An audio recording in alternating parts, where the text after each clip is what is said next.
Petunjuk pertama, Allah mencintai kita untuk berubah sebelum kita kembali kepada Allah. Allah itu punya sifat sayang luar biasa. Gak akan dibiarkan seorang hamba pulang untuk masuk ke dalam neraka kecuali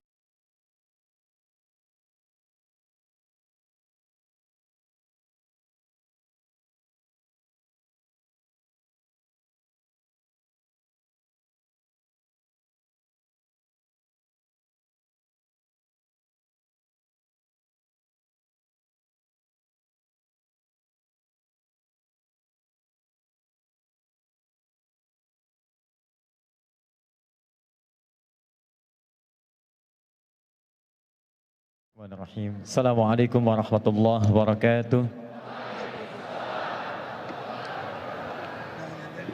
Alhamdulillahilladzi allafa baina qulubina fa asbahna bi ni'matihi ikhwana. Wassalatu wassalamu ala rasulillahilladzi amarna rabbuna bil iqtida'i bi sunnatihi faqala qul in kuntum tuhibbuna allaha fattabi'uni yuhibbukumullah wa yaghfir lakum dhunubakum. Allahumma salli wa sallim wa barik ala rasulikal karim nabiyyikal amin sayyidina Muhammadin wa ala alihi wa sahbihi minal muhajirin wal ansar alladhina yu'thiruna ala anfusihim walau kana bihim khasasah wa ala jami' ummati Muhammadin sallallahu alaihi wasallam ila yaumiddin. Amma ba'd, fa ya ibadallah, أوصي نفسي وإياكم بتقوى الله فقد فاز المتقون فلا تموتن إلا وأنتم مسلمون. فقال تعالى يا أيها الذين آمنوا اتقوا الله حق تقاته ولا تموتن إلا وأنتم مسلمون. Teman-teman sekalian, saudara-saudariku ahli hijrah, boleh saya sebut dengan muhajirin? Kalau saya sebut muhajirin boleh bertakbir? Wahai muhajirin, wahai muhajirin, wahai muhajirin, saya bermohon pada Allah Subhanahu wa taala mengawali jumpa kita di malam ini, semoga Allah hadiahkan antum kita semua surga terbaik si Allah Subhanahu wa taala. Dan itu tidak cukup dengan amin, kita harus pelajari dulu malam hari ini bagaimana menggapai itu semua. Teman-teman, saya diberikan waktu yang cukup singkat malam hari ini. Kita akan bagi dulu pada beberapa bagian poin-poin penting pembahasan sehingga kita bisa paham kenapa kita malam ini berada di sini. Saya tidak menginginkan satupun di antara Anda hanya datang, duduk, gembira, senyum, tertawa, lantas pulang. Kalau kedatangan Anda berkumpul di tempat ini hanya sekedar melampiaskan kegembiraan, bertemu, bertatap, kemudian tertawa dan gembira, maka ketahuilah orang-orang yang bisa berkumpul seperti itu bukan sekedar orang beriman, apalagi orang-orang yang disebut oleh Al-Quran dengan sifat hijrah. Bahkan yang tak beriman pun itu bisa mewujudkan pertemuan seperti ini. Mesti ada perbedaan ketika Anda masuk di pintu yang itu ataupun yang manapun Anda masuki dengan saat Anda keluar dari ruangan ini. Karena Nabi telah menjamin lewat hadisnya yang sangat populer, disebutkan di Ibnu Majah nomor hadis 233, riwayat sahabat Abu Darda, seorang yang sangat luar biasa, meriwayatkan satu hadis yang jika kita praktekkan poinnya di hari ini, maka Anda akan mendapatkan bagian yang telah Nabi jamin. Perhatikan kalimat Nabinya, haddatsana qala Rasulullah sallallahu alaihi wasallam, man salaka tariqan yaltamisu fihi ilma sahhalallahu lahu tariqan ilal jannah. Wa innal malaikata la tad'u ajnihataha ridan li talibil ilmi. Wa innal ulama'a warathatul anbiya. Wa innal anbiya'a lam yurithu dinaran wala dirhama walakinnahum warathul ilma. Fahadhu fa'akhidhuhu bihadhin wafir. Siapapun di antara Anda, kata Nabi, man harfun ismun mausulun yadullu ala kullil faradiyati, huruf yang menunjukkan pada satu sosok secara personal, mau subjek mau objek, mau Anda laki-laki atau perempuan, besar, kecil, tua, muda, tak peduli kaya, cukup, apapun profesinya, kata Nabi, siapapun di antara Anda mampu meluangkan waktu kemudian menempuh satu jalan hanya untuk datang mempelajari sebagian dari tuntunan agamanya, Anda ingin berubah dari sebelumnya, Anda ingin lebih baik lagi dari sebelumnya, Anda ingin lebih dekat dengan Allah Subhanahu wa taala, maka setiap keringat yang keluar dari tetesan kulit Anda, setiap tapak kaki yang melangkah sampai dengan ke tempat Anda tuju, kata Nabi, perhatikan kalimatnya, itu semua langsung akan dinilai oleh Allah dengan meringankan langkah Anda menuju surga. Wa innal malaikata, dan jika para penuntut ilmu mengetahui, sejak Anda keluar dari tempat Anda tinggal, itu malaikat sudah membentangkan sayapnya mengiringi Anda sampai Anda pulang, ridwan li talibil ilmi, untuk memberikan ridha bagi para penuntut ilmu.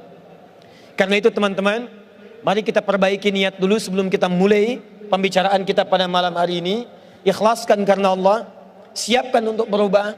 Ada 3 hal yang nanti Allah akan berikan bagi orang-orang yang nanti kita akan bahas dalam pertemuan pada malam hari ini. Siap insyaallah? Muhajirin.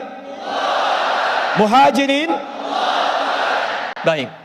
Teman-teman, pertama, kenapa mesti berhijrah? Saya ulang. Kenapa mesti berhijrah? Anda mesti punya tujuan yang jelas. Ketika dibuka hijrah festival, Anda datang ke tempat ini, apa yang Anda dapatkan? Ternyata, mari kita lihat, Allah turunkan 1 ayat langsung yang memberikan 3 jaminan utama. 2 akan diberikan saat di dunia, 1 akan diberikan saat ia wafat menuju alam kuburnya, dan ketiganya akan Allah jamin dibawa sampai menghadap ke akhirat, mendapatkan surga paling nikmat yang dijanjikan. Ayat ini disebutkan di Quran surah yang keempat, surah An-Nisa ayat ke-100, posisi paling kiri sebelah bawah di mushaf. Mari kita lihat pelan-pelan.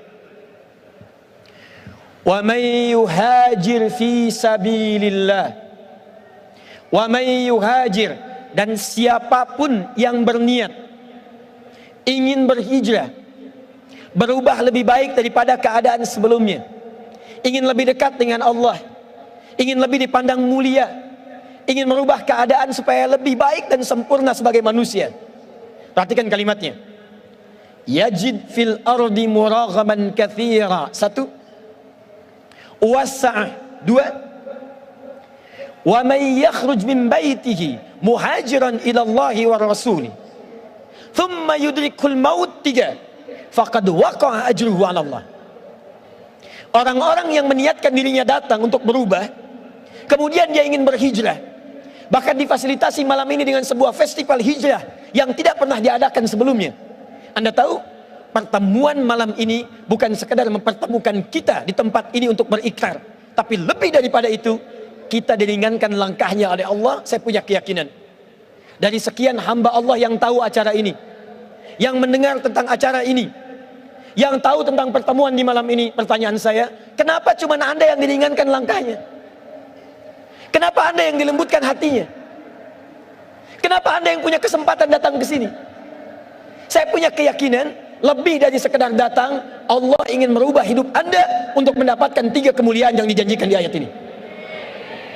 Dengan kalimat ini baik-baik. Kalau Anda sampai datang ke sini, duduk di sini, dan kita belajar di malam ini, mendengar ayat ini, tapi 3 kemuliaan ini belum mampu Anda raih, dan bahkan ada 3 semangat untuk meraihnya, maka dengan cara apa lagi Allah mesti menjadikan Anda orang baik? Ada banyak orang yang berharap datang ke sini. Dia bertanya berapa lagi tiketnya tersedia. Dia bertanya apa ada kesempatan bisa diperpanjang. Dia bertanya apa ada luang bisa didapatkan, dan tidak dia meraihnya. Dia tidak meraihnya.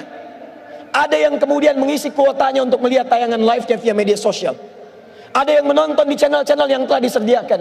Anda kurang apa lagi? Diringankan, diberangkatkan, didudukan, mendengar, langsung melihat, menatap dan mendengarnya. Kalau pertemuan kita malam ini belum mampu mengubah Anda, maka dengan cara apa lagi Allah menjadikan Anda sebagai hamba yang terbaik? 1. Orang yang siap berhijrah, merubah dirinya lebih baik dengan segala profesi yang ia kerjakan dalam hidupnya, maka jaminan pertama yang Allah berikan, perhatikan kalimatnya, Allah akan berikan di awal mula proses hijrahnya ketenangan dalam jiwanya.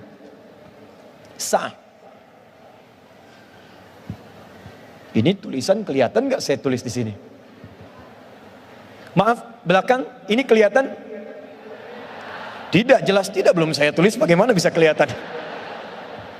Hijrah itu tetap rasional ya. Jangan sampai hijrah tapi juga ada sesuatu yang kemudian terjadi. Ini belum saya tulis pantas kemudian tidak kelihatan. Lihat satu, tahan ya. Saya tuliskan pelan-pelan, lihat sini. Anugerah pertama yang Allah berikan bagi seseorang yang mau hijrah, satu namanya sa'atun, sin ain ta.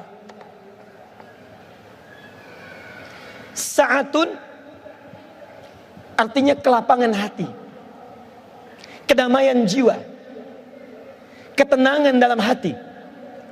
Jadi kalau Anda mau hijrah, Anda ingin berubah, Anda ingin lebih dekat dengan Allah Subhanahu wa taala, awas, jangan sampai terbayang dalam benak Anda yang pertama kali diberi itu materi dunia, bukan. Atau kedudukan yang meningkat, mustahil. Orang yang pertama kali berniat untuk hijrah, maka yang pertama Allah berikan bukan dunia. Dunia terlampau kecil. Kedudukan itu terlampau kecil.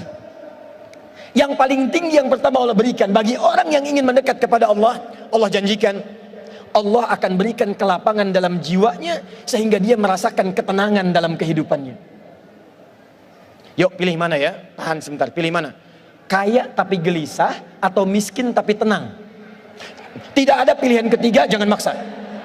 Cuma dua. Kaya tapi gelisah atau miskin tapi tenang? Baik. Satu atau dua? Nomor satu atau dua? Pilih nomor satu atau dua?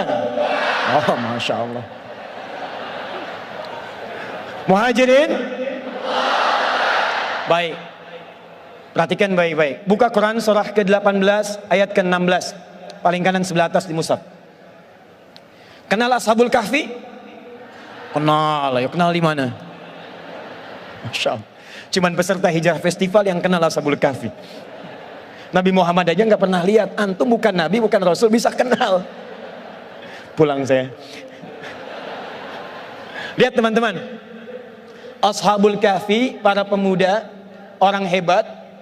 Mulai dari ayat 13-nya, ya. Nahnu naqussu 'alaika ahsanal innahum fityatun amanu bi rabbihim wazidnahum huda. Mereka para pemuda meninggalkan satu kebiasaannya, maaf, bergelut dengan hal-hal yang tidak menyenangkan, menjauh dari ridha Allah Subhanahu wa taala, dikejar-kejar oleh penguasa yang menginginkan mereka jauh dari Allah, dipaksa menyembah yang bukan Allah, dipaksa beraktivitas yang tidak menenangkan jiwa, lantas mereka memilih untuk berhijrah. Mereka tinggalkan kemapanannya, mereka tinggalkan kesenangannya, mereka meninggalkan kemudian kenyamanannya. Anda tahu ketika mereka berhijrah untuk meninggalkan lingkungan-lingkungan sebelumnya, kemana Allah mintakan mereka untuk pergi? Bukan dipindahkan ke rumah mewah, bukan diberikan kendaraan yang hebat, bukan diberikan rumah yang luas, bukan itu. Tapi ketika mereka diminta oleh Allah hijrah, buka ayat ke-16-nya. Wa idh i'tazaltumuhum wa ma ya'buduna illallah fa'u ilal kahfi yanshur lakum rabbukum birrahmatihi wa yuhayyi lakum min amrikum mirfaqa. Allah. Ketika mereka memutuskan untuk hijrah, meninggalkan segala kebiasaan yang ada di kaumnya, mereka kemudian mendekat kepada Allah. Walaupun itu berjuang dengan hal yang tidak mudah. Ada yang menyerangnya, ada yang mencelaknya, ada yang memakinya, ada yang mengejarnya, ada yang berniat mengeksekusinya. Namun mereka bertahan menghadapi itu semua untuk mendekat kepada Allah Subhanahu wa taala. Apa perintah pertamanya? Fa'u ilal kahfi, masuk ke gua. Udah terbayang nggak? Kalau saya katakan sekarang, Ustadz, saya mau hijrah. Oh, silahkan ya, pergi ke Gunung Karang, masuk ke gua. Pertanyaan saya, masuk tidak Anda? Kalau ada Anda bertanya, saya pengen hijrah, lantas Anda disuruh masuk ke dalam gua. Pertanyaan saya, masuk tidak? Ulangi, masuk tidak? Tidak. Perhatikan bagaimana keyakinan mereka terhadap Allah. Diperintahkan masuk gua, sepanjang Allah yang perintahkan, saya masuki gua itu. Masuk guanya bukan karena guanya, cuma karena Allah perintahkan. Kalau Allah nggak minta, saya nggak akan masuk ke gua itu. Anda bisa bayangkan, gua yang tempatnya lebih sempit dari rumah yang ditinggali, fasilitasnya nyaris tidak didapati, kemewahannya tidak diraih, ketenangannya dirasakan, nampaknya tidak seperti tempat sebelumnya. Tapi ketika mereka masuk ke dalam gua itu, apa yang Allah berikan? Yanshur lahum min rahmatihi. Di gua itulah Allah turunkan rahmatnya, sehingga membuat tempat yang sempit terlihat gelap, tiba-tiba dengan rahmat Allah menjadi terang dan lapang dalam kehidupannya. Jadi kalau Anda ingin berhijrah, boleh jadi Anda meninggalkan kebiasaan-kebiasaan yang sebelumnya pernah dirasakan. Ada perkumpulan yang membuat tawa, ceria, gembira, tapi lupa dengan sholat. Ada diskusi yang dinikmati sampai menjadi titian-titian sinetron, tapi penuh dengan gibah. Ada aktivitas yang terasa nampak enak, uangnya datang berlimpah, tapi di dalamnya banyak maksiat yang dikerjakan. Tiba-tiba ketika Anda ingin meninggalkan itu semua, Anda harus berhadapan dengan meninggalkan segala kemapanan dan kemewahan yang tadinya diraih. Dari yang semula tempatnya enak, fasilitasnya bagus, tiba-tiba masuk gua. Saya mau tanya pada Anda, tahan ya. Kalau teman-teman yang ikhwan bekerja, dapat gaji 100 juta, sholatnya susah. Tiba-tiba ada tawaran pindah tempat kerja. Di pekerjaan itu gajinya 100 ribu, tapi sholatnya enak. Baca Qur'annya hampir tiap hari. Puasanya bisa rajin. Pilih mana? 100 juta banyak maksiat atau 100 ribu dekat dengan Allah? Masa? Itu nggak mudah. Itu nggak mudah. Jadi kalau Anda pengen hijrah, yang pertama kali dirasakan pasti tantangan. Anda pasti akan pindah ke dalam suasana yang menguji kelapangan hati kita di dalamnya. Jadi jangan heran kalau tiba-tiba Anda hijrah, kemudian dicela orang. Bukan Anda saja yang dicela. Perhatikan, Allah dicela oleh orang kafir, malaikat dicela, nabi dicela, rasul dicela, ulama dicela, sahabat dicela, tabiin dicela. Anda Allah bukan, malaikat bukan, nabi bukan, rasul bukan, sahabat bukan, tabiin bukan, ulama bukan, imam bukan, jadi makmum kadang-kadang. Anda nggak pengen dicela, Anda siapa? Jadi kalau Anda kemudian berubah, tiba-tiba kumpul-kumpul, pindah ke majlis taklim, ada yang mengatakan soleh, padahal nama Anda Asep misalnya. Bagaimana cara memahaminya? Kata Al-Quran, lihat kalimatnya, baik itu lawannya buruk. Jadi jika ada celaan kepada Anda yang baik dari asalnya yang buruk, itu sesungguhnya bukan celaan. Sesungguhnya rahmat Allah yang menetapkan perubahan pada diri Anda menjadi baik dan keluar dari lisan yang buruk. Jadi kalau Anda dicela orang karena berhijrah, jangan marah. Sebetulnya itu pengakuan dari Allah karena Anda telah berubah. Yang jadi masalah itu kalau Anda dicela ketika melakukan perbuatan buruk, maka disitulah kecemburuan Allah datang untuk mengembalikan Anda pada kebaikan. Satu. Yuk tahan sebentar. Saya mau tanya pada Anda, Nabi Muhammad itu rumahnya luas atau sempit? Pernah lihat? Itu masalahnya. Kamar Nabi dengan Sayyidah Khadijah ketika berumah tangga, para akhwat, luas atau sempit? Makanannya banyak atau sedikit? Tahu dari mana? Oke, sekarang mari kita lihat. Buka hadis riwayat Al-Bukhari, nomor hadis 2008 sampai 2010, paling kanan sebelah bawah di kitabnya. Riwayatnya dari Sayyidah Aisyah. Secara singkat, beliau kemudian menyaksikan Nabi tahajud. Ketika Sayyidah Aisyah bergeser tangannya, itu menyentuh kaki Nabi. Ada seorang suami sholat di kamarnya, istrinya berbaring di sampingnya. Ketika istrinya bergeser, menggeserkan tangannya, tangannya terkena kaki suaminya. Pertanyaan saya, kalau ada seorang istri tidur di satu tempat, kemudian tangannya bergeser, terkena kaki suami yang sedang sholat, tidurnya di kasur atau di lantai? Pasti di bawah. Kalau ada suami sedang sholat, istrinya tidur bergerak, kena kaki suaminya, ruangannya sempit atau luas?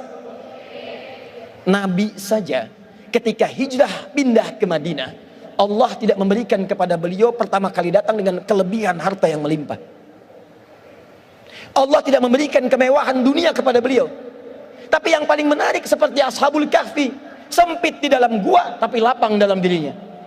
Nabi datang ke tempat yang luar biasa terbatas, tempat tinggalnya terbatas, ruangannya sempit, tapi ketika hatinya dekat dengan Allah, kesempitan itu menjadi kelapangan dalam dirinya. Nanti kalau akhwat dan ikhwan serius hijrahnya, Anda akan mendapatkan ketenangan yang tidak pernah Anda rasakan sebelumnya. Demi Allah saya katakan, bahkan uang yang Anda kumpulkan saat ini tak akan mampu membeli ketenangan itu. Coba Anda biasakan ya, Teman-teman sebelum bangun tahajud, biasakan sholat fardu misalnya. Dari yang tadinya sebelum hijrah, belum tahajud, biasa sholat fardu, itu awal-awal ketinggalan sholat fardu berjamaah biasa-biasa. Nanti setelah Anda hijrah, ketinggalan tahajud, Anda bisa gelisah. Yang semula terlambat sholat subuh biasa-biasa, sekarang setelah hijrah, terlambat sholat tahajud, Anda bisa gelisah. Sekarang subuh jam berapa? 4 lewat 10, 7, 8, Masya Allah. Muhajirin berbeda pendapat tentang waktu sholat subuh. Ini artinya datangnya dari tempat yang berbeda-beda. Lihat sini, ada orang subuh adzan 4 lewat 7.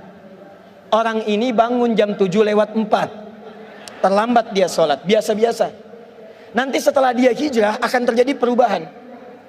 Dia biasa tahajud, bangunnya jam 3, sholat dia pelan-pelan. Yang terjadi apa? Satu ketika dia bangun jam 4, masih 7 menit ke arah subuh, tiba-tiba dia bangun, saat dia bangun dia katakan, ya Allah terlambat saya. Padahal subuh belum tiba.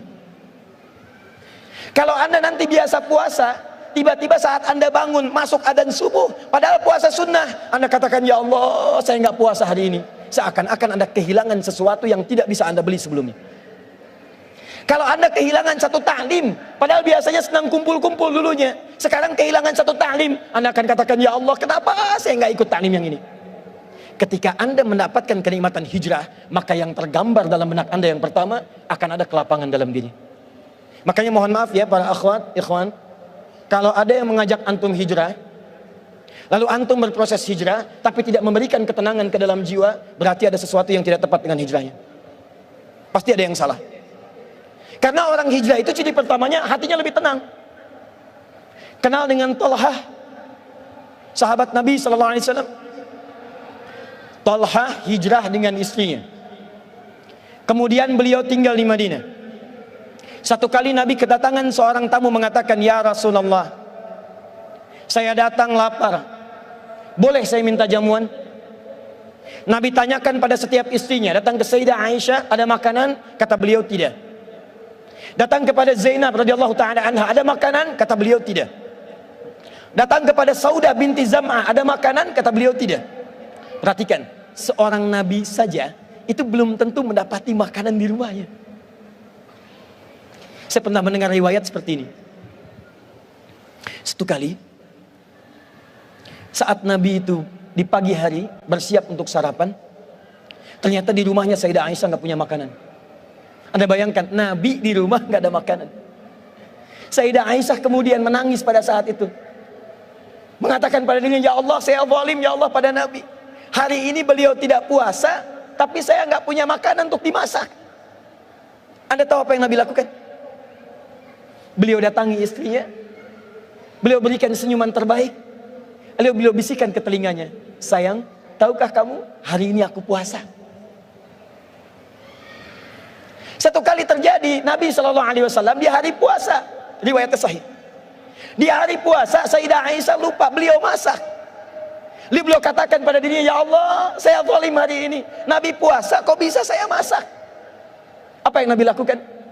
Beliau datangi istrinya, beliau berikan senyum terindah, beliau katakan pada istrinya, sayang, hari ini aku tidak puasa. Anda bisa bayangkan bagaimana rumah tangga seseorang yang bahkan tidak ada makanan, itu masih keluar kalimat-kalimat indah di lisannya. Kalau hatinya tidak lapang, mustahil mendapatkan semua itu. Datang ke rumah Nabi, makanan tidak ada. Kata Nabi, tunggu sebentar, saya akan carikan sahabat yang bisa membantu. Ditanyakan oleh Nabi, siapa yang bisa menjamu tamu ini? Mengacungkan tangan seorang bernama Talha. Kata beliau, ya Rasulullah, saya yang menjamu.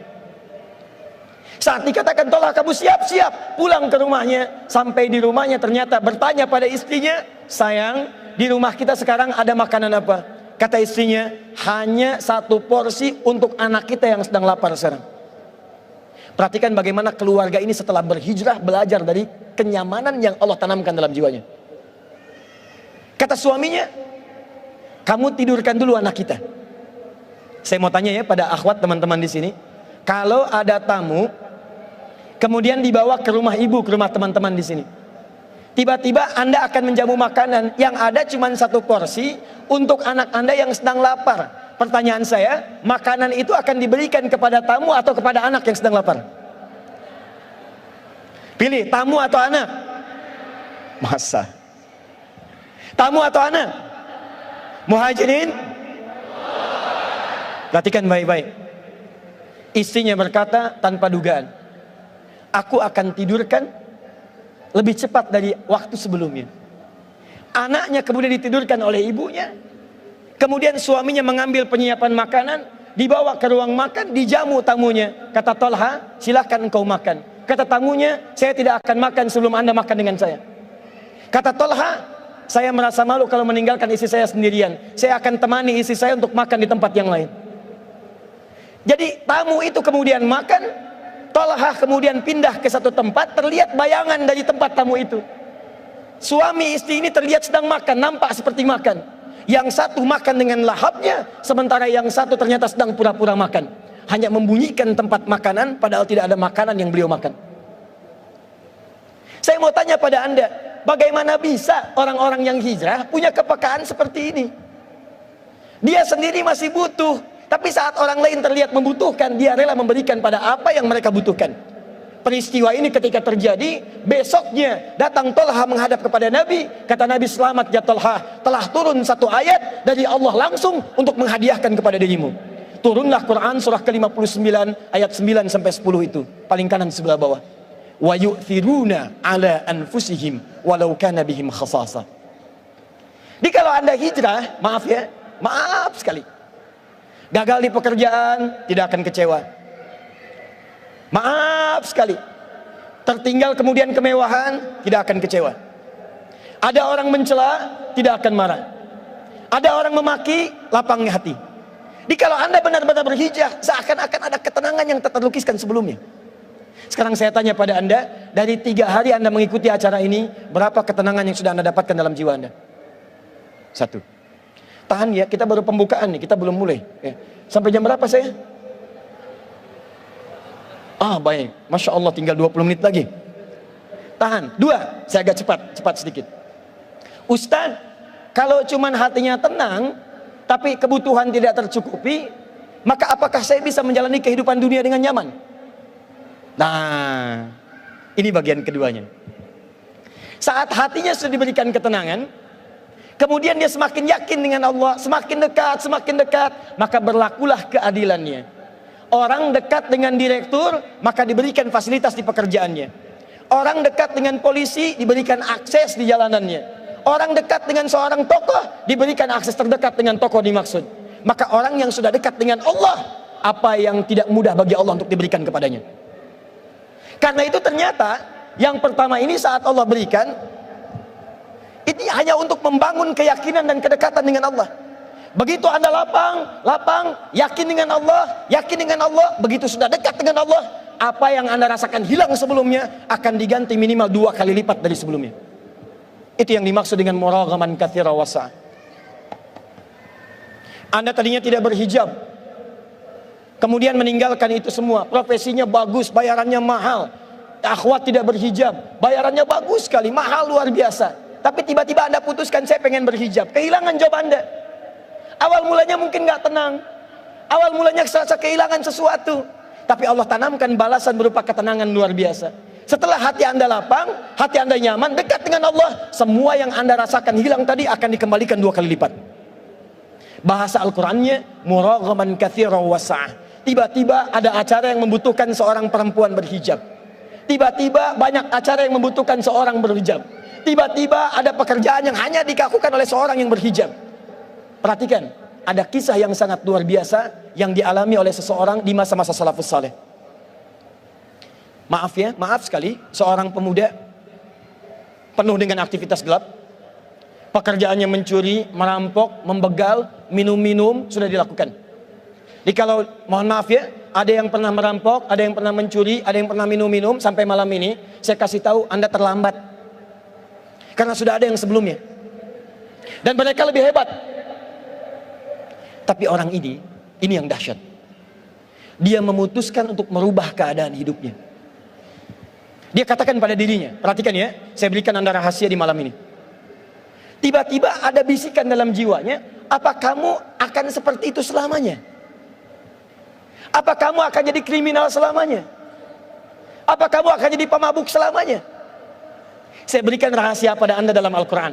Jika satu saat ada getaran di dalam jiwa mempertanyakan Anda, kapan Anda berubah jadi baik? Saat Anda pernah berbuat salah, tanamkan pada jiwa Anda, pada saat itu Allah sedang menanamkan cinta pada diri Anda untuk berubah jadi lebih baik. Tahan ya. Di antara nama manusia ada yang disebut dengan insan. Berasal dari nisyan, artinya lupa. Nisyan seakar dengan kata nasya. Saya lupa, nasitu. Kita lupa, nasina. Dalam bahasa Al-Quran, nasitu, nasina sering disandingkan dengan salah. Salah disebut dengan akhta. Saya salah, akhta'tu. Kita salah, akhta'na. Buka Quran surah kedua Al-Baqarah ayat 286. Rabbana la tu'akhidna in nasina au akhta'na. Lupa lantas salah. Kenapa manusia disebut dengan insan? 65 kali disebutkan dalam Al-Quran, di 43 surah berbeda. Kata Ibnu Abbas, karena manusia itu disebut insan karena dalam hidupnya pasti tidak ada yang sempurna. Setiap yang bernama manusia pasti salah. Saya tanya pada Anda, siapa yang tidak punya dosa? Boleh angkat tangan. Saya pulang. Yang dosanya sedikit boleh angkat tangan. Yang agak banyak.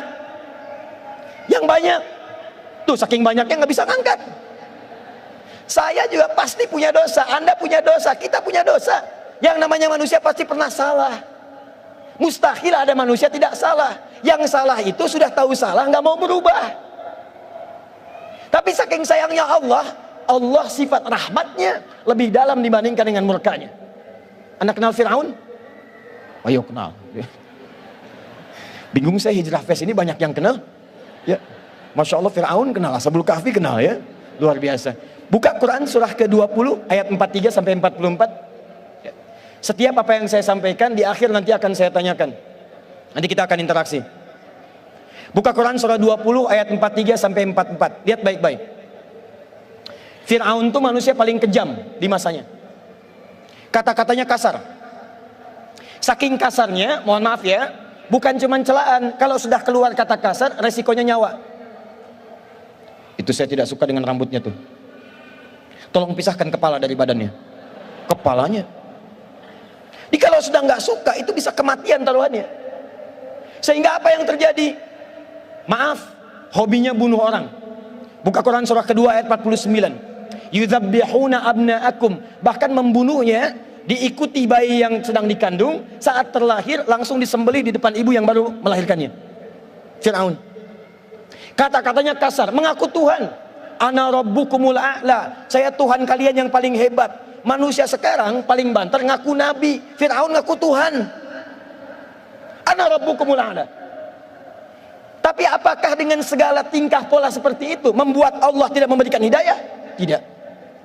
Kamu lahir bersih, kamu lahir punya fitrah. Kenapa kamu pulang dalam keadaan berdosa? Dikirimkan langsung 2 orang nabi kepada Fir'aun.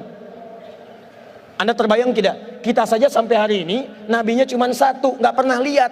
Fir'aun manusia paling zalim, dikirimkan 2 orang nabi. Idhaba ila fir'auna innahu tagha. Musa dan Harun pergilah kepada Fir'aun, dia telah mulai menyimpang. Fir'aun 1 orang, nabinya 2. Sejahat-jahatnya manusia, Allah masih sayang, pasti dibawa jalan untuk berubah. Dia bisa kebayang nggak? Fir'aun yang ngaku Tuhan, hobi bunuh orang, kata-katanya kasar, suka eksekusi, masih diberikan hidayah untuk berubah. Anda bukan Fir'aun. Anda tidak pernah mengaku Tuhan. Anda tidak pernah punya hobi bunuh orang. Kesalahan Anda tidak sebanyak Fir'aun. Kalau Fir'aun saja diberi jalan untuk berubah, apalagi Anda? Pasti Allah bisikan dalam jiwa Anda, ada saatnya Anda untuk berubah. Sebelum Allah wafatkan Anda untuk kembali kepadanya. Ingat teman-teman, maaf ya, maaf. Kita tidak akan lama. Satu kali kita pasti akan pulang. Pastikan saat Anda pulang, ada kebahagiaan terpancarkan di wajah Anda. Ketika Anda terlahir, semua orang tertawa melihat Anda, dan Anda menangis. Tapi pastikan ketika Anda wafat nanti pulang kepada Allah, buat orang lain menangis, Anda yang tertawa. Saat Anda terlahir, Anda menangis, orang tertawa. Saat Anda wafat kembali kepada Allah, pastikan dengan perubahan itu. Anda yang tersenyum, buat mereka menangis mengiringi kepulangan Anda kepada Allah Subhanahu wa taala. Jikalau Firaun saja bisa berubah, kenapa Anda tidak? Selalu ada jalan untuk mendekat kepada Allah Subhanahu wa taala. Pemuda tadi ada bisikan di jiwanya. Begitu terbisiki, kenapa kamu nggak bisa berubah? Bagaimana cara untuk mendapatkan itu semua? Buka Quran surah 29 ayat ke-69. Ini rumusnya. Tahan ya. Kalau sedang ada bisikan, kamu mesti berubah, kamu harus lebih baik dari sebelumnya, kamu mesti kuat, itu artinya tanda cinta dari Allah. Kalau sudah ada bisikan seperti itu, jangan dibiarkan. Bahasa Qurannya, walladzina jahadu fina lanahdiyannahum subulana.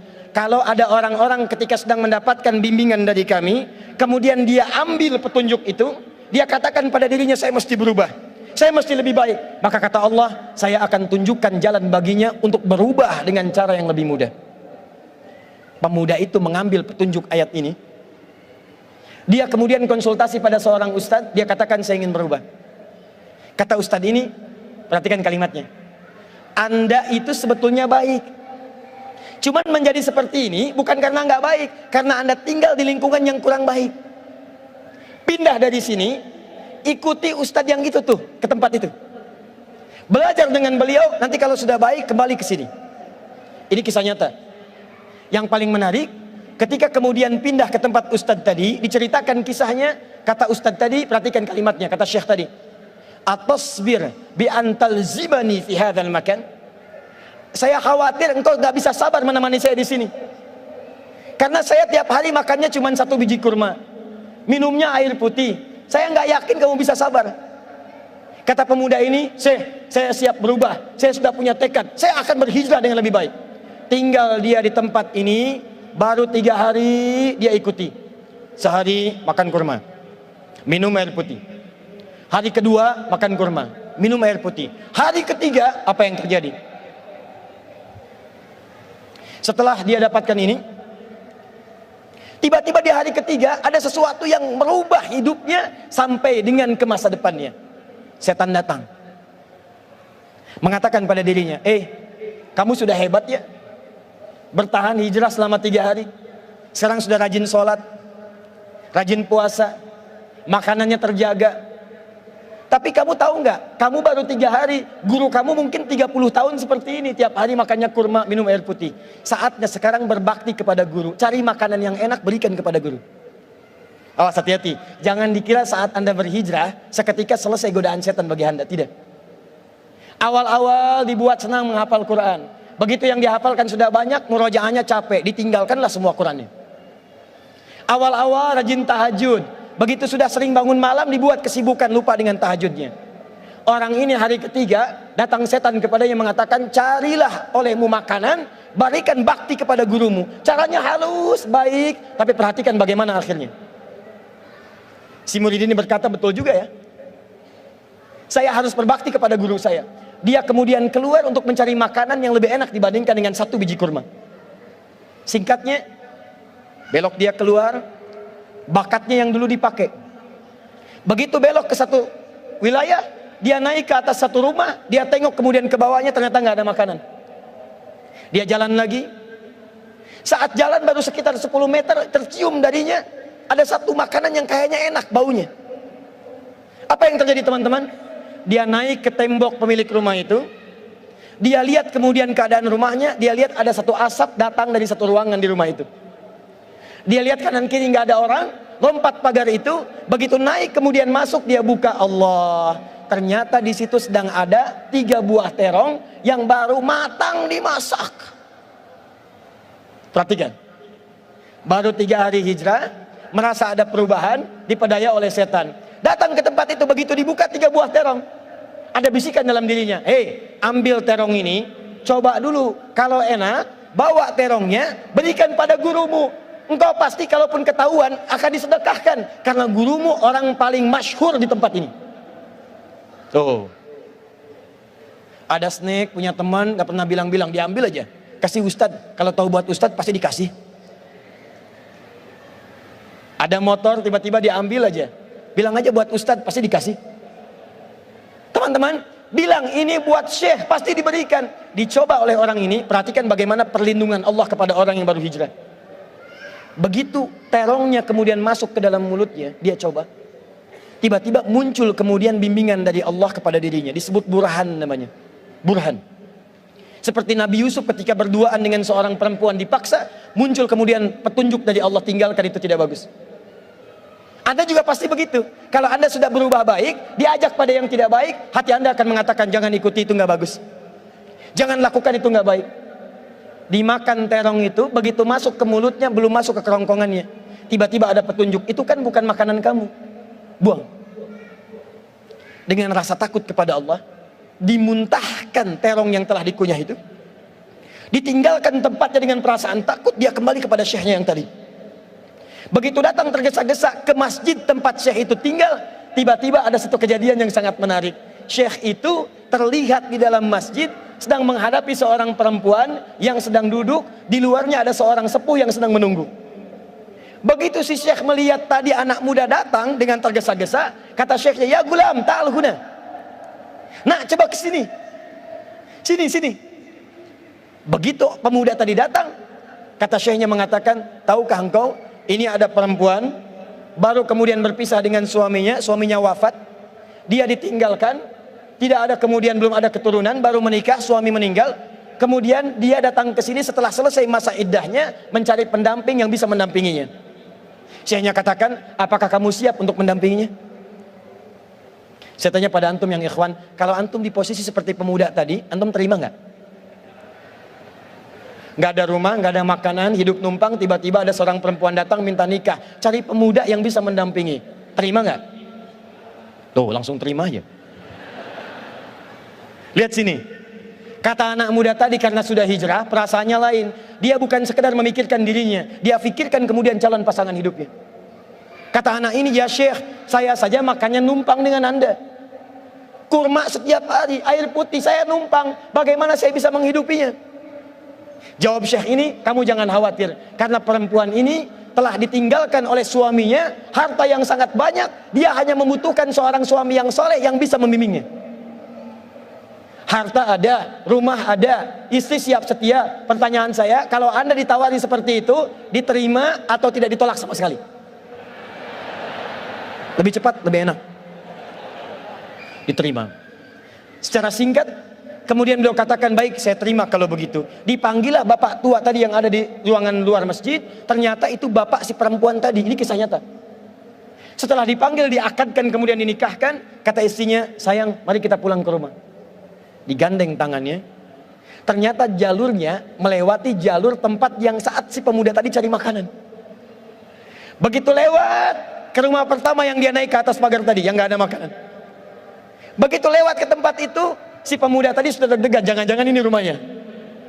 Kata si perempuan, sayang, ini bukan rumah kita, ayo masih lewat. Begitu jalan lagi 10 meter, si pemuda tadi sudah menggenggam erat tangan istrinya, dia bawa cepat-cepat untuk meninggalkan rumah tadi yang ada terongnya.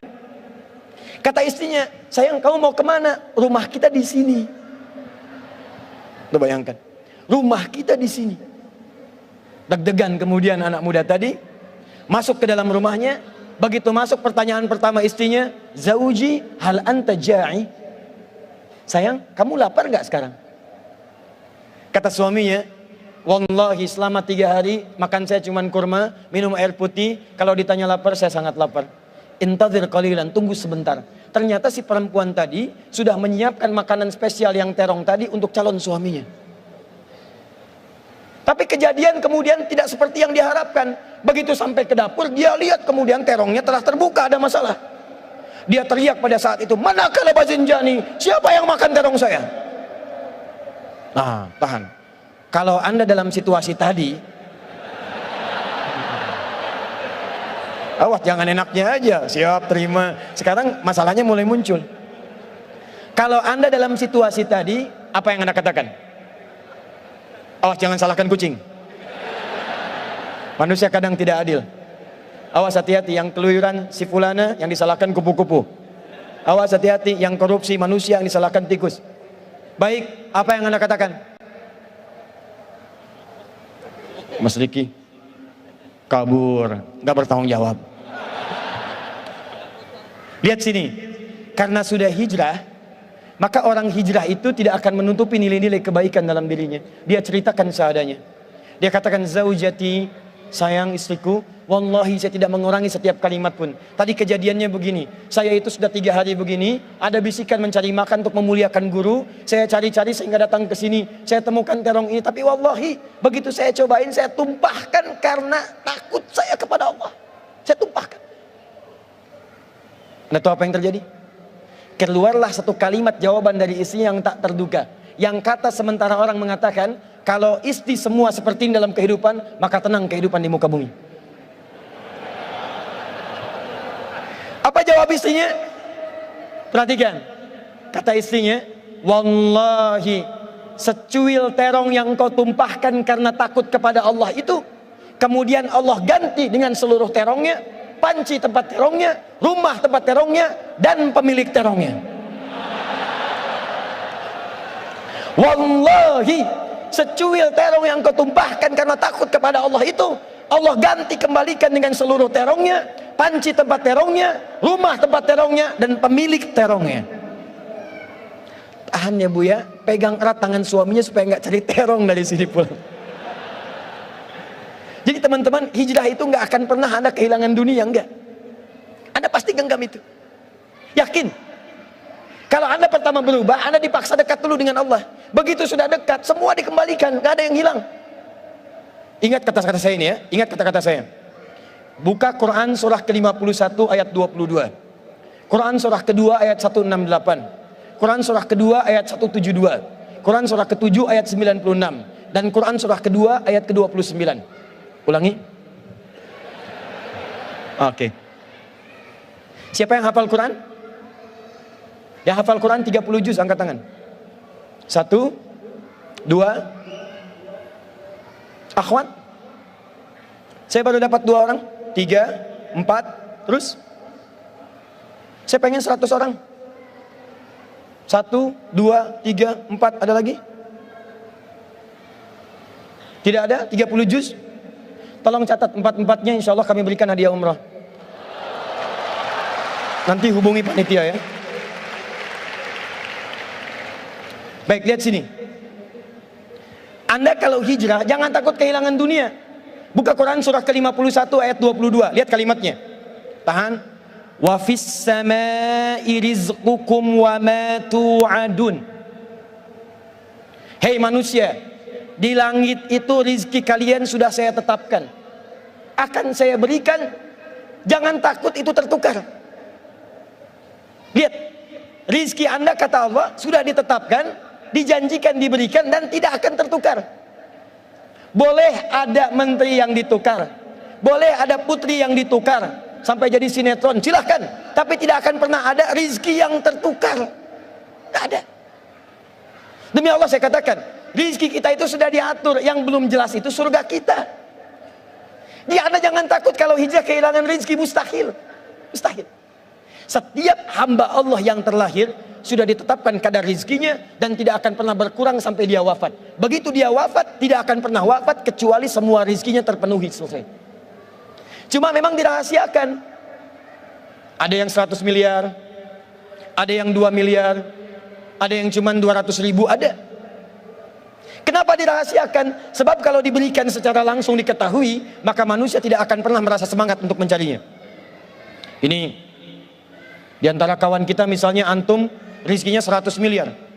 Hari ini sudah mendapatkan 999, misalnya 99 miliar, 999 juta, 999 ribu rupiah. Tinggal berapa? 1000. Demi Allah saya katakan, kalau antum tahu rizkinya cuma 1000, nggak akan datang antum ke Hijrah Fest ini. Pasti itikaf di masjid aja. Karena tahu tinggal 1000, begitu 1000 meninggal. Astagfirullah, astagfirullah, ayo astagfirullah. Ayo ke Hijrah Fest, nggak mau ah. Ketemu hari untung, nggak mau. Kenapa? Tinggal 1000. Dulu ada film yang nyawanya tertulis di tangannya, itu dituliskan. Jadi kalau sudah berkurang, selesai dia. Nah kita itu dirahasiakan supaya kita semangat mencarinya. Tapi tahukah Anda, kata Allah, rizki sudah saya tiapkan, akan diberikan, tidak akan tertukar. Jadi kalau ada orang takut hijrah karena takut kehilangan rizki, takut jadi miskin, takut kehilangan harta, takut kehilangan kedudukan. Itu artinya dia belum paham dengan konsep kehidupan. 3 yang terakhir. Saya tutup sampai di sini. Terakhir nanti akan saya ceritakan tentang sesuatu yang sangat penting dan boleh jadi Anda termasuk di dalamnya. 2 ini diberikan saat di dunia. Yang ketiga akan dijamin oleh Allah saat seseorang itu maaf, tiba-tiba kemudian sesuai dengan ajalnya wafat menghadap Allah Subhanahu wa taala. Teruskan ayatnya. Quran surah 4 ayat 100. Wa may yakhruj min baitihi muhajiran ila Allah wa rasuli thumma yudrikul maut faqad waqa'a ajruhu 'ala Allah. Kalau ada orang pengen berhijrah, dia pengen berubah, ingin lebih dekat dengan Allah dan Rasul, tiba-tiba baru dia memulai kemudian wafat. Baru memulai wafat. Bahkan ada yang baru melangkah kemudian wafat. Lihat kalimat ini. Faqad waqa'a ajruhu 'ala Allah. Hijrahnya diterima oleh Allah dan dijamin surganya langsung oleh Allah Subhanahu wa taala. Jadi kalau ada yang datang ke Hijrah Fest ini, kadar Allah misalnya saat berangkat atau saat pulang, tiba-tiba maut datang menjemputnya dengan niat yang benar, maka beruntunglah orang itu karena surganya telah dijamin oleh Allah Subhanahu wa taala. Bahkan yang paling dahsyat, kalau dia benar-benar berhijrah diawali dengan tobat. Misal, ayat ini turun untuk menggambarkan seorang yang pernah bunuh 100 orang. Dia berzina, dia mabuk, dia bunuh orang sampai 100. Tiba-tiba dia katakan saya ingin berubah. Dia konsultasi pada seorang syekh, kata syekh itu belajar ke tempat sana, datang ke majelis ilmu. Begitu di jalan dia berangkat, di tengah jalan dia bertobat, astagfirullah, astagfirullah, astagfirullah. Di tengah jalan belum sampai ke tujuan, maut datang menjemputnya. Meninggal di tengah jalan, belum sampai ke majelis ilmu, dalam keadaan bertobat, bahkan telah membunuh 100 orang, banyak mabuk, banyak mencuri dan sebagainya. Apa yang terjadi? Turun ayat mengatakan faqad waqa'a ajruhu 'ala Allah. Dosanya saya ampuni kata Allah dengan tobatnya, kakinya yang dia langkahkan menghadirkan satu amalan, dia dijamin masuk surga. Angkat tangan Anda, siapa yang pernah bunuh 100 orang? Ada polisi di sini? Siapa yang hobinya menyakiti orang lain? Siapa yang setiap harinya sehari mabuk minimal 5 kali sehari? Kalau Anda belum mencapai ini, Anda belum ada apa-apanya. Tapi persoalannya, yang bunuh orang aja, maaf ya, yang bunuh orang, yang mabuk, yang zina, tobat diampuni, masuk surga. Masa Anda yang gak pernah bunuh orang gak bisa masuk surga? Kalau cuma Anda pernah ditato, hapus. Kalau pernah mabuk, tinggalkan. Sesali, berubah. Begitu Anda berubah, walaupun wafat, pulang dari sini wafat, Allahu Akbar, kalau tobat surga menanti Anda. Mau seperti itu? Silakan nanti pulang wafat gitu ya. Teman-teman, baik, sekali lagi, siap berhijrah insya Allah? Siap berhijrah? Nah, pertanyaannya terakhir, saya punya 7 menit. Bagaimana cara berhijrah? Saya hanya berikan satu kisah, diabadikan dalam kitab hadis. Ini barangkali, maaf ya, ini rencana suami dengan istri yang dimaksimalkan oleh istri saat ia single parent dalam kehidupannya. Perhatikan baik-baik. Singkat saja, singkat ya. Hijrah itu berpindah pada satu keadaan yang lebih baik menurut Allah. Berpindah pada satu keadaan yang lebih baik menurut Allah. Maaf ya, tidak harus pindah tempat. Misal, ini rumah Anda di sini. Ini masjid. Jaraknya cuma 5 meter. Sepeda punya, mobil ada, motor lengkap. Bahkan di masjid ini speakernya ngadap ke rumah Anda begini. Tapi selama ini walaupun dipanggil dengan adzan, Allahu Akbar, nggak ada sentuhan. Panggilan datang, sulit direspon. Sulit kemudian diikuti. Sholat berjamaah ke masjid malas. Tiba-tiba Anda ingin merubah hidup Anda lebih dekat dengan Allah. Anda katakan, ya Allah, bagaimana kalau saya diwafatkan? Yang jaraknya 5 kilo ke masjid dengan jalan kaki. Masa saya yang 5 meter tidak datang ke masjid walaupun Allah kirimkan semua perangkatnya? Anda katakan saya mesti berubah. Tidak harus pindah tempat, robah keadaan Anda. Datang kemudian ke masjid, robah hidup Anda. Itu yang disebut dengan hijrah. Di kantor ada kegiatan-kegiatan yang tidak bagus, proyek yang tidak benar, kadang-kadang proyek yang ditukar, manipulasi data dan sebagainya. Kantornya tidak harus pindah. Kalau Anda mampu berada di situ, merubah diri Anda, maka berubah. Tampilkan akhlak yang baik. Praktekkan kejujuran. Praktekkan kemuliaan. Demi Allah saya katakan, untuk hijrah tidak harus Anda menjadi seorang ustadz atau ustadzah. Artis tetap jadi artis. Aktor jadi aktor. Zaman Nabi ada aktornya, ada artisnya, ada penyair Nabi namanya Hasan bin Sabit.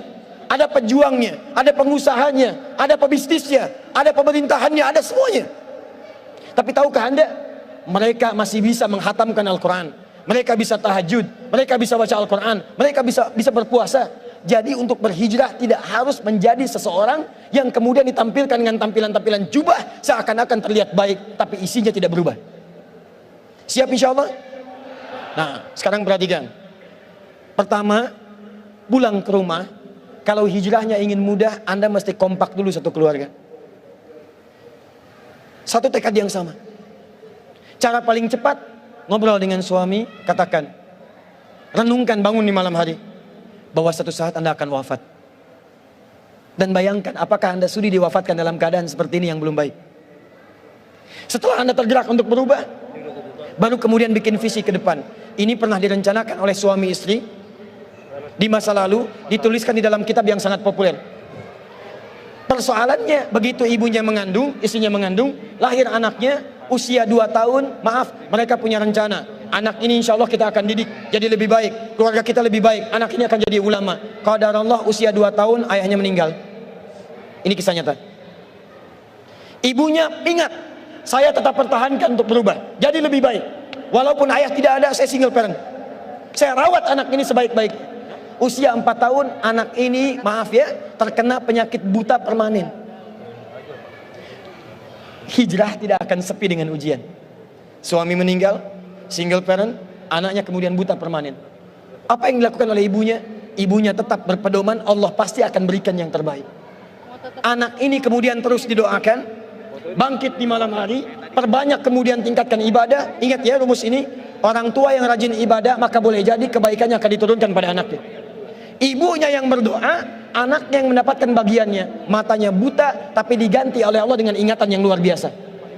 Kalau Anda bacakan satu kalimat, satu baris ini, satu lembar buku dibacakan oleh Anda satu halaman, maka seketika dia akan ingat seketika tanpa diulang. Dengan titik, dengan komanya. Anak ini kemudian dibawa ke sekolah Al-Quran, dimasukkan talaki ke syekh di sana. Syekh di situ kemudian membacakan pada saat itu surat Qaf, surah ke-50. Qaf dibacakan sampai akhir ayatnya. Anak ini anak yang paling kecil teman-teman, mata buta, nggak bisa ngelihat. Teman-temannya berada di atasnya usianya, ada yang 6 tahun, 7 tahun, dia 4 tahun. Begitu selesai membacakan, kata syekhnya, lihat kalimatnya, man hafidha ala zahri qalbi, siapa yang hafal apa yang tadi saya bacakan, hafalan di dalam kepalanya, bukan di luar kepala. Hafal di luar kepala masih belum hafal. Kata syekhnya, hafal di dalam kepalanya. Tiba-tiba saat semuanya diam menyimpan tangannya begini, anak yang buta tadi mengangkat tangannya mengatakan, hafidtu ala zahri qalbi, saya sudah hafal. Syekhnya penasaran, kata syekhnya, bagaimana? Diambil anaknya ke depan, diminta baca, Masya Allah, bacaannya bukan hanya hafal, makhrajnya, sifat hurufnya, tajwidnya, semua mirip dengan syekhnya. Kata syekhnya, minal an tadrusul hadis, dari sejak sekarang ananda mesti belajar hadis, karena Quran itu dijamin kemudahannya, hadis yang tidak ada jaminan. Anak ini secara singkat, tinggal 1 menit, pulang ke rumahnya, diantar oleh asisten rumah tangga ibu tadi. Begitu nyampe di rumahnya, wajahnya gembira, mengatakan pada ibunya, Ummi, ibu, tadi saya dipuji oleh saya begini, ada kejadian begini, saya seperti ini. Kata anak ini, minal an uridul hadis, ma, sekarang saya pengen belajar hadis. Kata ibunya, ya bunayya iktafi bil Quran, anakku sayang, kamu punya keterbatasan, supaya kamu nggak capek sekarang Quran dulu, baru setelah itu hadis. Kata anaknya, lah, dia percaya pada gurunya, dia percaya pada keyakinannya, dia katakan, ma, saya pengen belajar hadis. Dia tinggalkan ibunya sambil meraba jalan begini ke kamarnya. Perhatikan baik-baik, begitu ibunya melihat, ingat kemudian dengan suaminya, ingat tentang rencana mereka, ingat tentang mereka punya rencana masuk surga bersama-sama. Teman-teman, Ibunya langsung masuk ke dalam kamar, dia bentangkan sajadahnya di mihrabnya, dia salat 2 rakaat, dia bermohon kepada Allah. Saat sujud itulah dia tumpahkan segala keinginannya. Perhatikan kalimatnya. Rahasianya ada di Quran surah ke-17 ayat 110 sampai dengan 111, paling kanan sebelah atas. Ya Allah yal basir, yalladzi ala kulli syai'in qadir, a'id basiratabni. Saya mau akhiri. Ketika tumpah air matanya dia katakan, ya Allah yang maha melihat, mohon kembalikan penglihatan anak saya.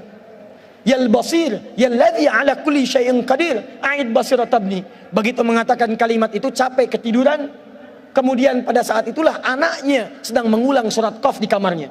Begitu ibunya mengatakan yal basir, anaknya sampai pada ayat ke-22.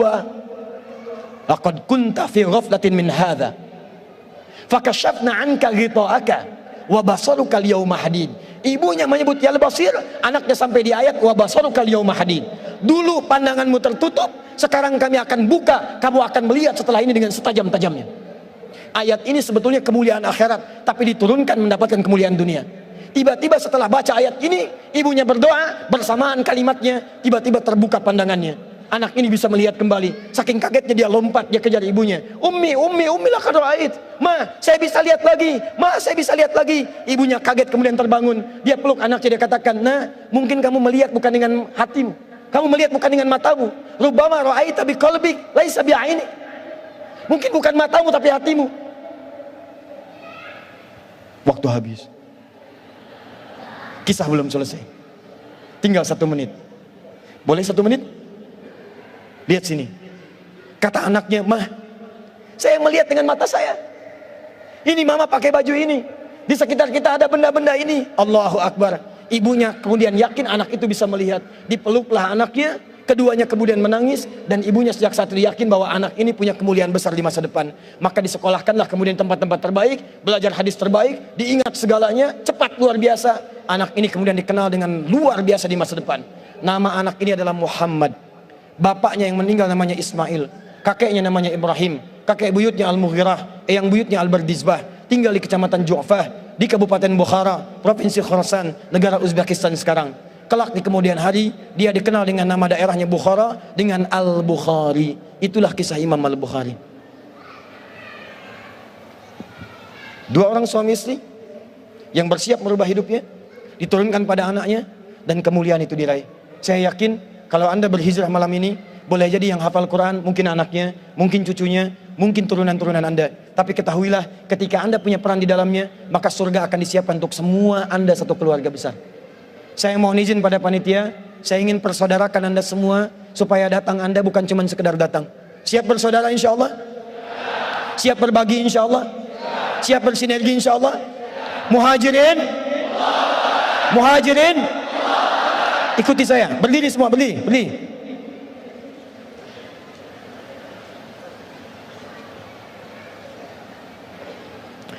Bismillahirrahmanirrahim. Allahumma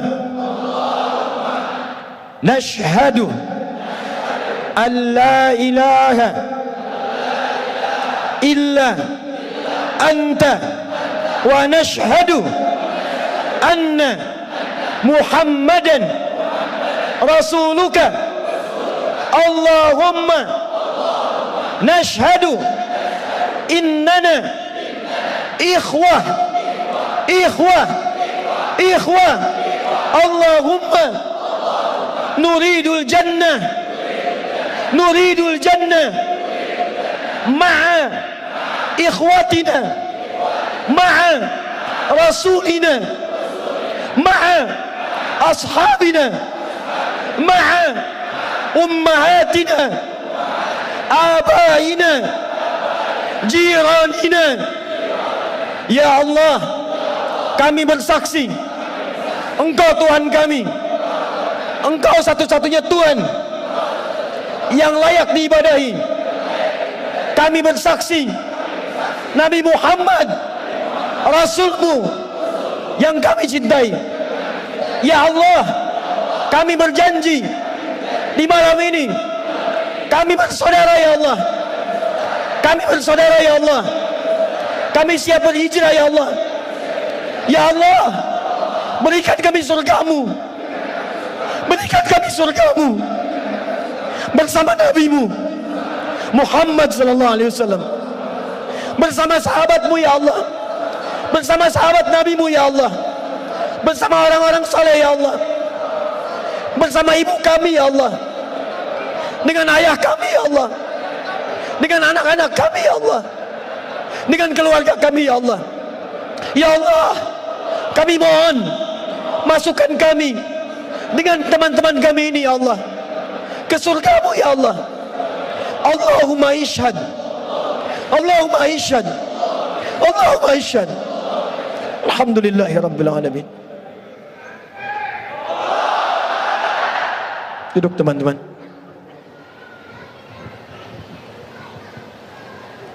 Saya mohon setelah ini, saat antum pulang, kenalilah teman-teman Anda.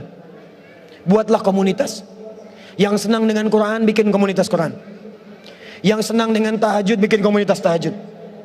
Yang senang dengan puasa, bikin komunitas.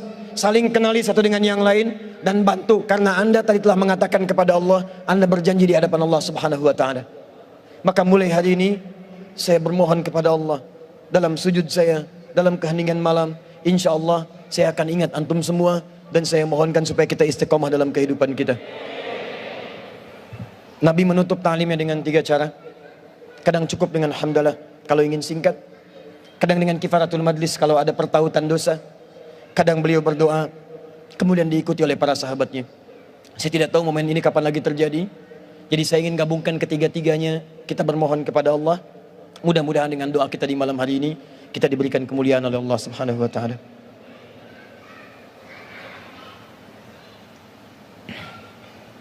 Alhamdulillahi rabbil alamin, Ar-Rahmanir Rahim, Maliki yaumiddin. Iyyaka na'budu wa iyyaka nasta'in. Ihdinas siratal mustaqim. Siratal ladzina an'amta 'alaihim ghairil maghdubi 'alaihim waladdallin. Allahumma salli wa sallim wa barik ala rasulikal karim, nabiyyikal amin, sayyidina Muhammadin wa ala alihi wa sahbihi wa ummatihi ila yaumiddin. Allahumma rabbana la tada' lana fi maqamina hadha wa fi kulli maqamin dhanban illa ghafartah. Duhai Allah, kami bermohon kepadamu, jika di malam ini ada satu di antara kami yang datang ke tempat ini membawa lumuran dosa, maka mohon ya Rabb, jangan biarkan ia meninggalkan tempat ini kecuali Engkau telah ampuni segala dosa-dosanya. Tubna ilaika ya Rabbal alamin, kami bertaubat kepadamu ya Allah pada malam hari ini. Allahumma taqabbal minna taubatana, ya Allah terima taubat kami ya Allah.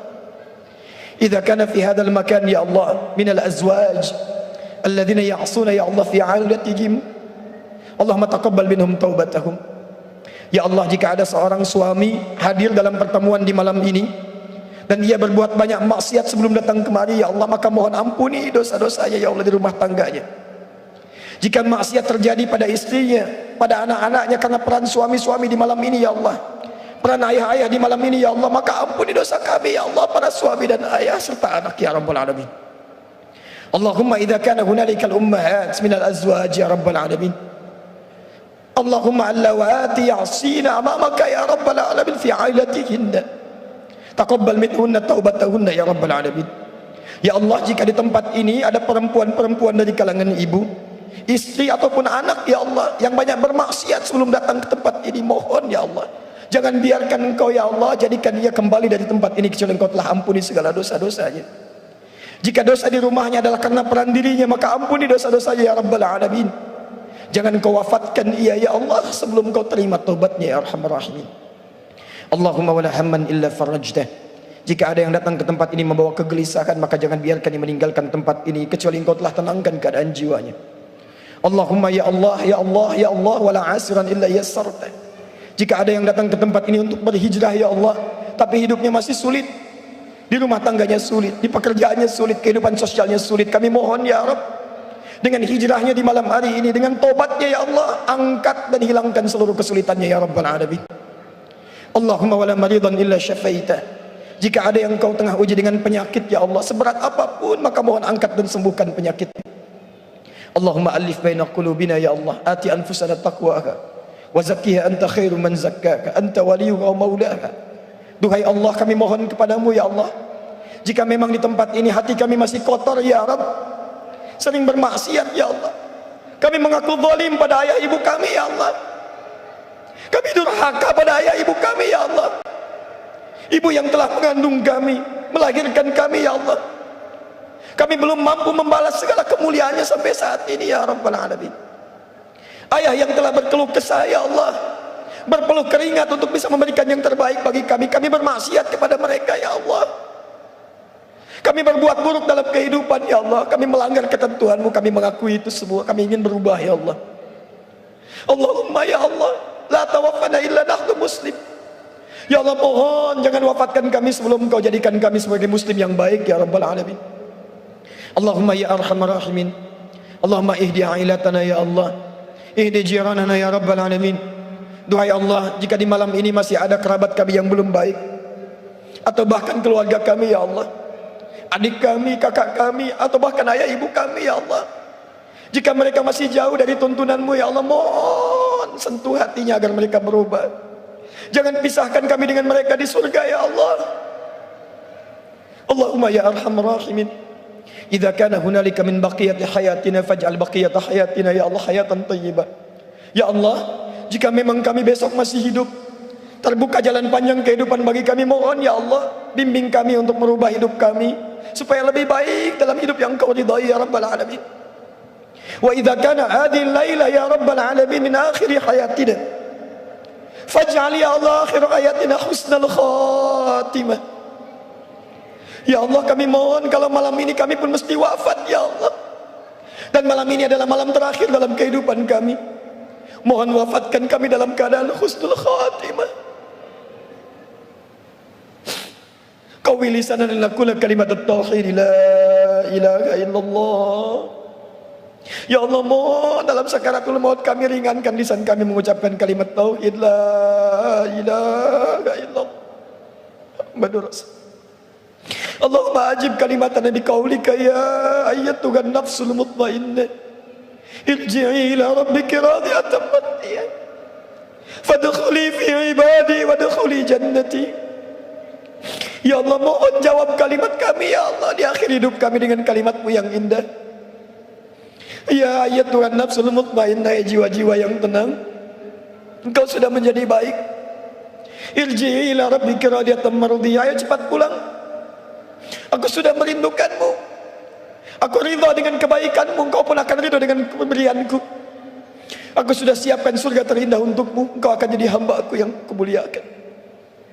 Allahumma ya Rabbal Alamin, Allahumma ya arhamar rahimin, ij'al ya Allah fi qulubina wa thabbitna bil istiqamah. Ya Allah, mohon berikan bimbingan agar kami bisa istiqamah dalam hijrah kami ya Rabbal Alamin. Siapapun kami ya arhamar rahimin, Allahumma inna rahmataka wasi'at ya Allah kulla syai'. Inna rahmataka ya Allah tuhitu min ghadabika.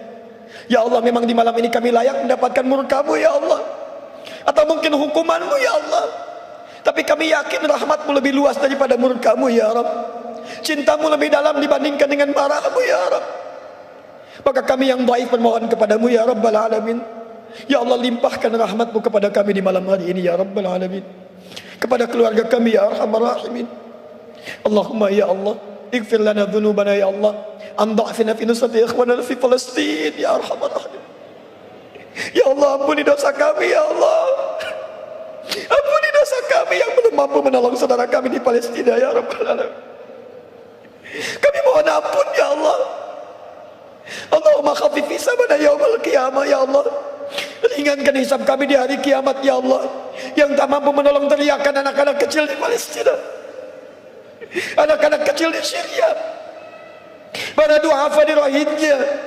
Ampuni kami ya Allah. Kami masih sibuk berselisih ya Allah, kami masih sibuk saling mencela ya Allah. Kami menginginkan persatuan, kami sendiri terpecah belah ya Allah. Ampuni kami ya Allah. Allahumma nahnu ibadak, Allahumma nahnu ibadak. Ya Allah, kalaupun kami salah, kami hamba-Mu ya Allah, kami hamba-Mu yang memohon ampunan dari-Mu ya Rabbal Alamin. Allahumma ij'al baldatana Indonesia baldatan ya Allah anta tarda anna fiha thayyiban.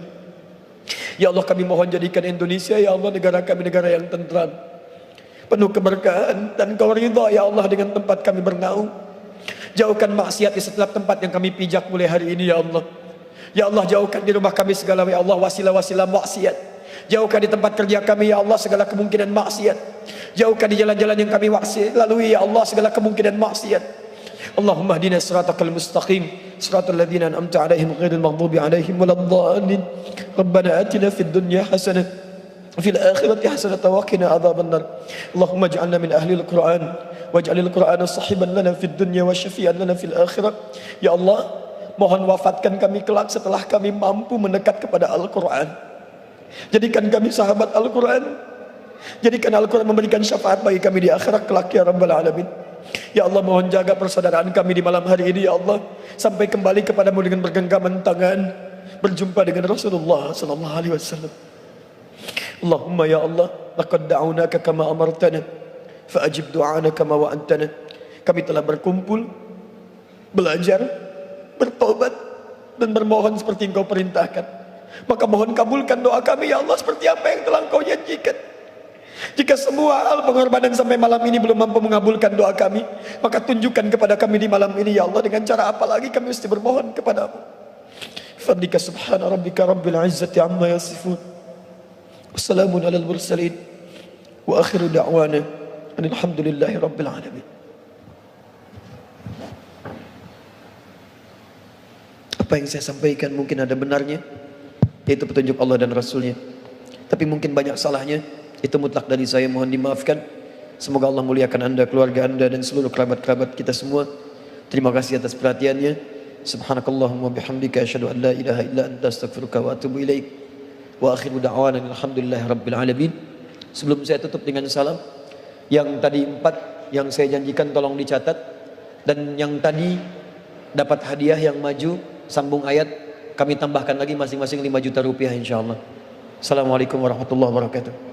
Waalaikumsalam warahmatullahi wabarakatuh.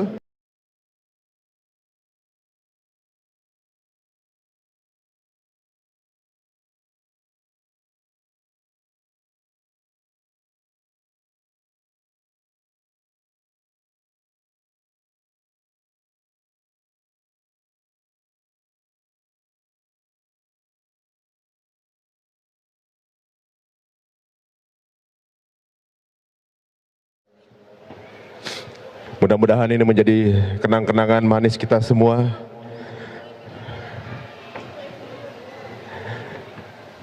Juga Ustadz Yopi dan semua para guru kita. Dan teman-teman, untuk mengingatkan apa yang telah kita lakukan bersama selama 3 hari, mari kita saksikan tayangan berikut ini. Asyhadu